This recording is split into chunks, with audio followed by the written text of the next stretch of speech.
nagbabala ang Fertilizer and Pesticide Authority o itong FPA Region 2 para sa mga magsasaka kaugnay naman ng patuloy na pagkalat ng mga pekeng fertilizer at pesticide sa rehiyon lalo na ngayong wet cropping season. Matatandaang nasamsam ng mga otoridad ang mga peke at hindi rehistradong abono at pestisidyo na nagkakalaga ng umigit kumulang 1.4 million pesos sa isang operasyon sa Barangay Santa Isabel Norte, Ilagan City, Isabela noong unang araw ng Mayo.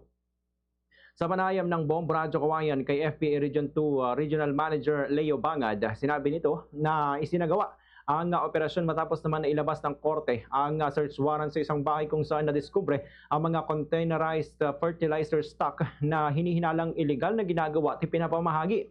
Ayon kay Ginoong Bangad, ang mga nasamsam na produkto ay walang kaukulang registration at certification kaya't posibleng na magdulot ng pinsala sa mga pananim, pagkasira ng lupa at panganib sa kalusugan ng mga mamimili kung makakarating sa merkado. Lumitaw din sa investigasyon ng fertilizer ay umano'y gawa mula sa fermented seaweed.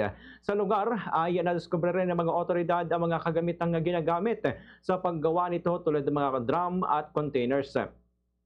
Giit ng FPA, ang pagsamsama sa mga ilegal na produkto ay bahagi ng kanilang kampanya upang maprotektahan ng mga magsasaka laban sa posibleng pagkalugi at mapigilan ang pagkalat ng substandard na agricultural inputs.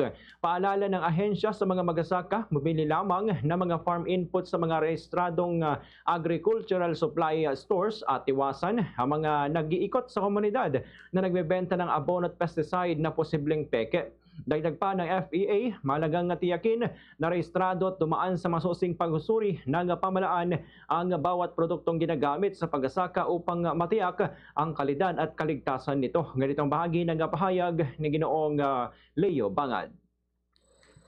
Natin dito yung quality ng abono, no? Alam naman natin ang mga fertilizer ngayon ay napakamahal. No, umaabot ang urea ngayon ng mahigit 3,000 pesos, no? So para ma-check natin, hindi na maloko yung mga farmers natin, kailangan nating ma-check na bago sila magbenta, mag-offer ng mga produktong ito sa ating mga magsasaka, ay makita natin kung ano talaga yung laman nito. So mahirap naman po na binebentahan nila yung mga magsasaka. Yung magsasaka naman baka peke lang yung nakalagay doon sa kung ano yung laman ng abono, nalulugi at naluloko naman po yung mga magsasaka natin.